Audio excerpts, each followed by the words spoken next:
October 25th, 1917. This day marked a decisive moment for Vladimir Lenin and his Bolshevik comrades as they seized an opportunity to bring about a profound transformation. This day witnessed the overthrow of the Provisional Russian government, paving the way for the commencement of their ambitious proletarian revolution that would reverberate throughout the vast territories of the Russian Empire. The actions taken on that historic day laid the groundwork for a new era in Russian history, driven by the ideals of the working class. Over the course of 5 years, the Bolsheviks persevered in the struggle to maintain their hold on power, amidst a rapidly shifting political landscape in Russia. It was a time of great turbulence and transformation. However, in the year 1922, a significant turning point arrived for the Bolsheviks. They emerged victorious over the Russian White Army, thereby solidifying their position and allowing them to redirect their energies towards a profound internal transformation of Russian society. Their ultimate goal was to bring about a communist utopia, a vision that drove their tireless efforts and shaped their policies aimed at reshaping the very fabric of the nation. With the defeat of their adversaries and a clearer path forward, the Bolsheviks embarked on a journey to institute profound changes that would leave an indelible mark on the destiny of Russia. For these reasons, Vladimir Lenin is today seen as a hero and venerated by communists. According to them, Lenin and the Bolsheviks managed to end decades of oppression and backwardness that was present in Russia under the Tsarist regime, and brought about a new age of prosperity and equality, where everyone was free from their shackles. Or at least, that is what communist historiography tells us. I always knew that early Soviet Russia under Lenin was definitely not on the top 10 list of most livable countries around that time, but I never realized just how bad and horrific things were until I genuinely started reading about the events that unfolded under his reign. Rather than freeing the people of Russia, Lenin brought more terror and suffering unto them than any previous Tsarist regime. In this video, I will be showing the true extent of suffering and terror that were happening under early Bolshevik Russia, and also exposing how Lenin was not this caring and benevolent father figure so many communists see him as, and I will be showing the true extent of Lenin's terror across Russia. In 1918, as a means of trying to win the Russian Civil War and solidify their control over Russia, the Bolsheviks set up a temporary political and economic system called war communism. To be fair to Lenin and the Bolsheviks, war communism, in Lenin's eyes, was only temporary until the political and military struggle was over and for the transition to real socialism would begin. However, it does not change the fact that millions of Russians suffered because of this policy, and it was especially the Russian impoverished peasants who were hit the hardest with war communism. The peasants were all obligated to meet strict quotas of their labor and hand it all over to the Bolsheviks without keeping any of their wheat, fruits, or vegetables. Even before war communism was made an official policy, in 1917, the Bolshevik secret police, the Cheka, reported more than 4,000 quote-unquote peasant disturbances, and war communism did not make the relationship between the Bolsheviks and the peasants easier, because soon after, the Cheka reported between October and November 1918 that there were 44 separate peasant uprisings. The forced food requisitions were, obviously, detested universally by every Russian peasant.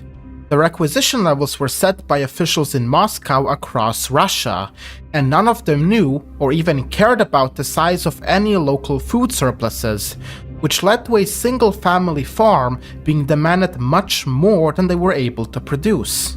The Bolshevik requisitioners had to arm themselves whenever they went to collect, since they found resistance practically everywhere they went. So they resolved to creating quote-unquote food armies that bludgeoned any peasant into submission, and for the Russian peasants, it was practically like a second serfdom. And the situation would get even worse, because depending on the resistance, entire villages and towns were burned and destroyed. The town of Kalinovskaya completely razed to the ground, and the whole population of 4,220 either deported or expelled. The town of Ermolovskaya, completely emptied of all 3,218 inhabitants, were also either deported or expelled. In several regions, the peasant revolt became so huge that several divisions of the Red Army had to be called to quash them, and the situation became so bad that Commander Vladimir Antonovsenko, who was in charge of crushing the partisans, openly admitted that, quote, half the peasantry was starving. In the regions around the Volga River, the situation was especially terrible, as the commander of the Volga military district reported, quote, crowds of thousands of starving peasants are besieging the barns where the food detachments have stored the grain. The army has been forced to open fire repeatedly on the enraged crowd. Initially, the Bolsheviks were struggling to fend off the peasants, but with the influx of new arms and other weapons from abroad, the rebellions were being swiftly dealt with. The Tambov Rebellion was the last major peasant uprising. In the span of 2 years, from 1920 to 1922, the Red Army suffered a humiliating loss of 237,908 soldiers to opponents who, lacking firearms, fought mostly with farm equipment. Now Lenin, finally realizing how much suffering their acquisitions were causing, repealed them in favor of mild grain taxes with a slight tolerance for a sort of grain market. But this came way too late for millions of peasants who by mid-1922 faced starvation on an unprecedented scale. But in the end, the Bolsheviks never really won over the peasants, rather they systematically bashed them into submission and starvation, who in the end were too weakened by hunger to fight. In a way, I believe war communism was also a deliberate plot by Lenin to indirectly wage a war on the Russian peasants, because Lenin, in his own words, once said that the peasants were, quote, far more dangerous than all the Denikins, Yudenichs, and Kolchaks put together, since we are dealing with a country where the proletariat represents a minority. Lenin saw the peasants as a bigger threat than the entire White Army and anti-communist resistance, and with the peasants now being forced into submission and being so weak to even fight, it would open the door for more radical changes in Russian society, which I will bring up later on. The situation was not much better in the large cities either. By 1920, Petrograd and Moscow, once the crown jewels of a mighty empire, had practically become ghost towns. The population of Petrograd before mid-1917 was around 2.5 million. In the span of 3 years, from the October Revolution until mid-1920, the population was reduced to just 750,000. Both Petrograd and Moscow had nearly run out of fuel, with entire buildings being torn down just for wood. Citizens could barely stand in line for bread, which sold on the black market for millions of rubles. Colonel Edward Ryan, an American Red Cross commissioner, was investigating the humanitarian situation of Russia, and this is what he wrote, quote, Moscow and Petrograd are indescribably filthy in outward appearance. I was told the streets had not been cleaned for more than 3 years. The dirt and rubbish is in all places at least ankle deep, and in most places it is up to one's knees. And there are many places where it is as high as one's head. And with the peasant revolts going on across the countryside, the food situation was crashing hard on these two cities. Even the privileged laborers of heavy industry, the proletariat, could not even get by, which would cost Lenin and the Bolsheviks hard. By mid-1921, only 2% of factory workers belonged to the Bolshevik Party. And then, starving workers did what starving workers did the best. They called a general strike to get their demands met. And what did the world's first proletarian government do to solve this issue with the proletariat? They responded with bullets, firing into a group of workers and killing several of them. The situation got so out of hand that Grigory Zinoviev, the party boss in Petrograd, directly warned Lenin that if he did not get reinforcements, quote, we are going to be overrun. The strikes eventually reached the Russian port city of Kronstadt, a city that provided the Bolsheviks with support ever since the October Revolution, and now they were openly rebelling. On March 8, 1921, the local newspaper in Kronstadt would hit the Bolsheviks where it hurt them the most, stating, quote, "In carrying out the October Revolution, the working class hoped to achieve its liberation. The outcome has been an even greater enslavement of human beings." Soon after, Leon Trotsky would launch an attack on Kronstadt, ending the rebellion with a massacre. In the very beginning, the Red Terror was said to have been aimed at quote-unquote class enemies, but now that terror had shifted over to starving peasants and even, ironically, the very same proletariat they claimed to be supporting. Instead of being freed from their chains, as the Bolshevik saying went, Russian urban workers would instead face the daily dread of ending up in torture chambers of the Cheka, while their peasant counterparts were being drenched with blood in the countryside, facing, as the Kronstadt newspaper stated, an even greater enslavement of human beings. By the summer of 1921, requisitions among peasants had stopped and Lenin introduced the grain tax as I previously mentioned. But even with the forceful requisition stopping, the peasants saw almost no improvement in their quality of life. The entire Volga basis was still suffering from poverty, which would last till 1922, which is known as the Povolzhye famine. Bolshevik sources indicate that 25 million people were on the brink of starvation, including 7 million children. To be completely fair to the Bolsheviks, they were not the only cause of the famine. In May and June, a terrible drought descended on all of Russia, and wheat quite literally burned as it came up from the ground, and grain reserves completely disappeared within days. However, the Bolsheviks were doing absolutely nothing to help combat the famine. The regime did spend some money on food imports, but those were primarily for the cities. Worst of all, they did not even contain any grain or seed, but luxury food. Swedish herrings, 40,000 tons, Finnish salted fish, 250 tons, German bacon, 7,000 tons, French pig fat, and even chocolate.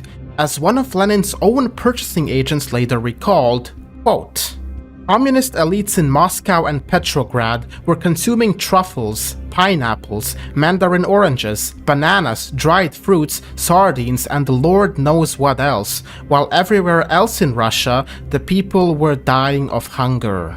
It really sounds like the Bolsheviks were intentionally trying to let the peasants starve into submission, since as Lenin stated, they were a huge threat to the Soviet state. And it's not just me who came to that conclusion.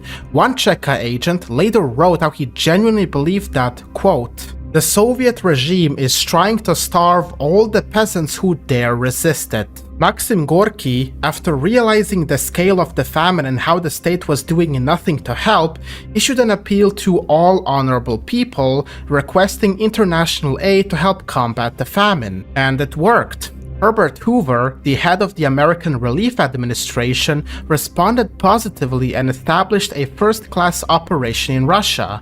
Now Lenin obviously could not just bar them from entering, since even he knew that this would not look good on the international stage, so he instead put them under surveillance as counter-revolutionaries. Over the course of the operation, the ARA shipped over 2 million tons of grain and foodstuffs, enough to adequately feed 11 million people, and then, I do not kid you, the famine had virtually ceased entirely by early 1922.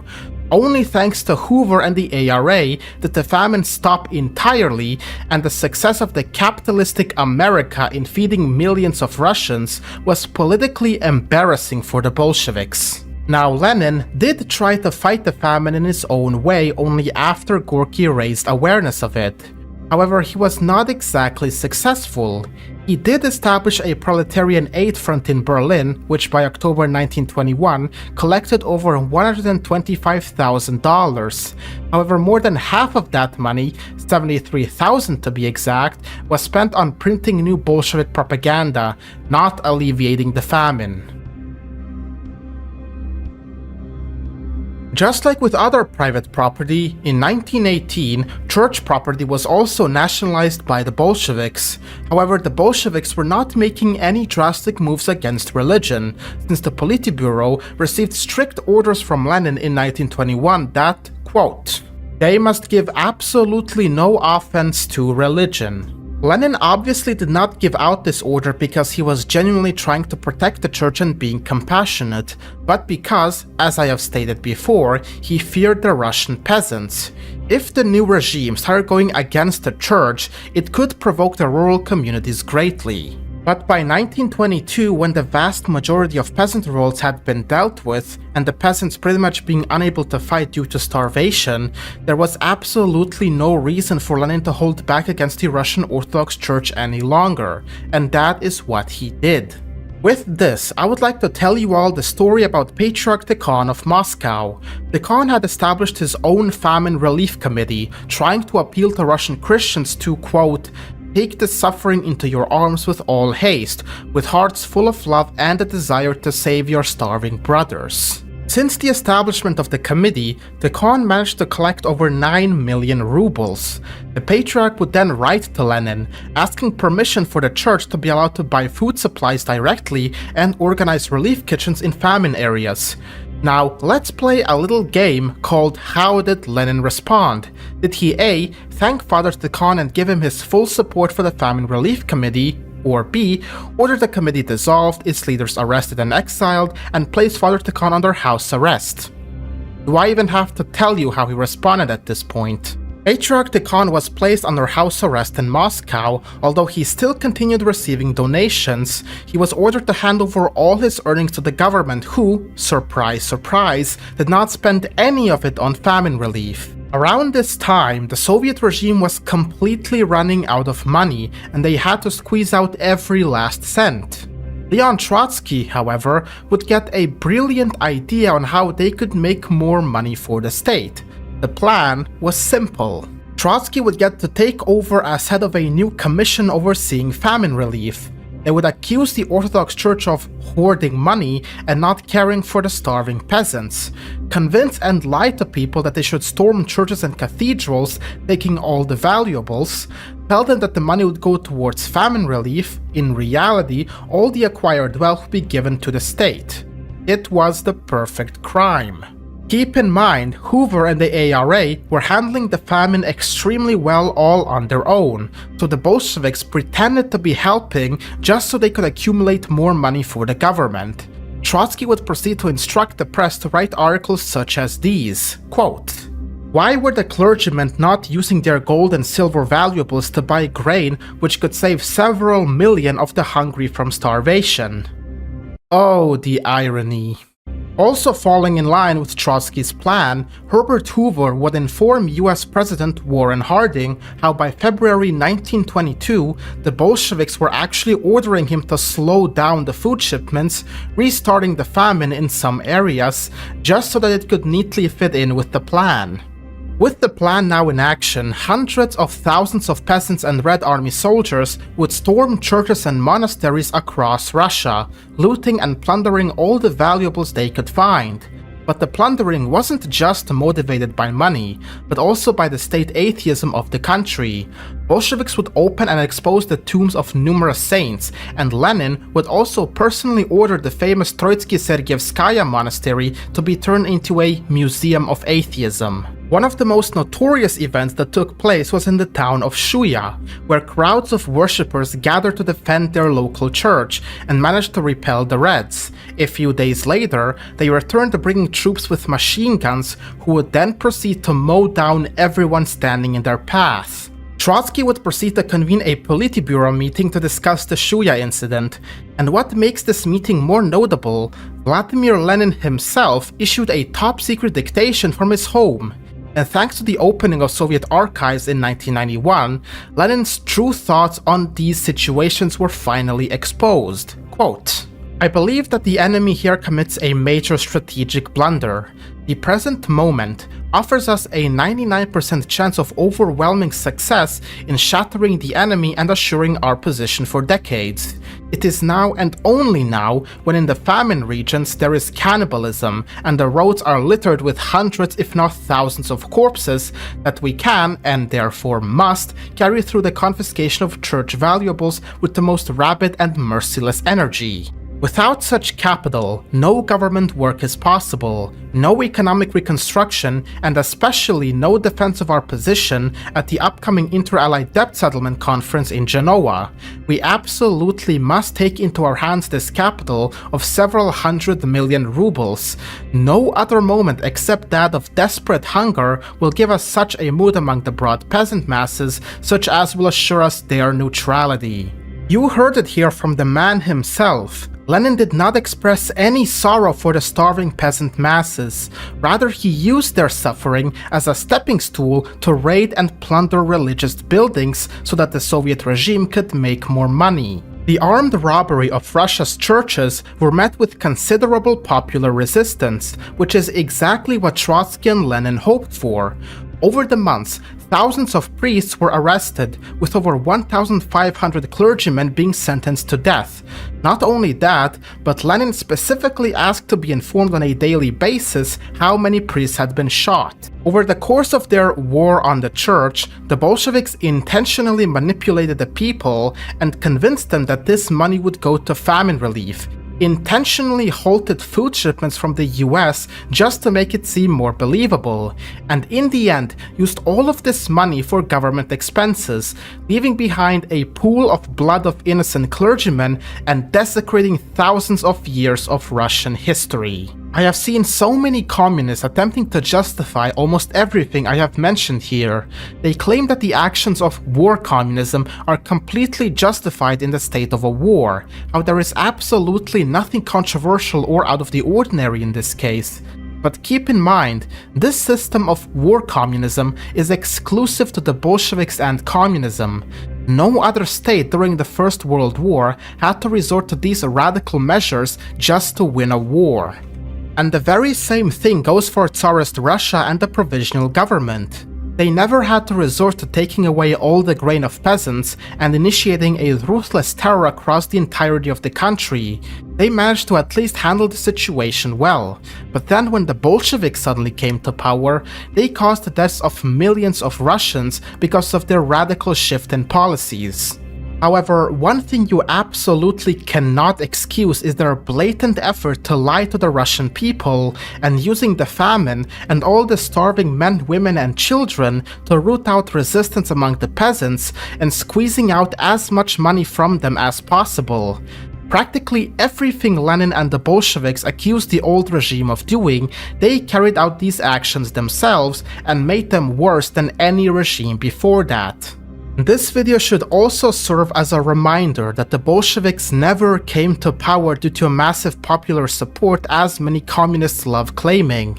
They didn't solidify their rule through the popular masses, but the violent suppression, slaughter and starving of all the people who dared oppose them, especially the very same proletariat they claimed to be representing.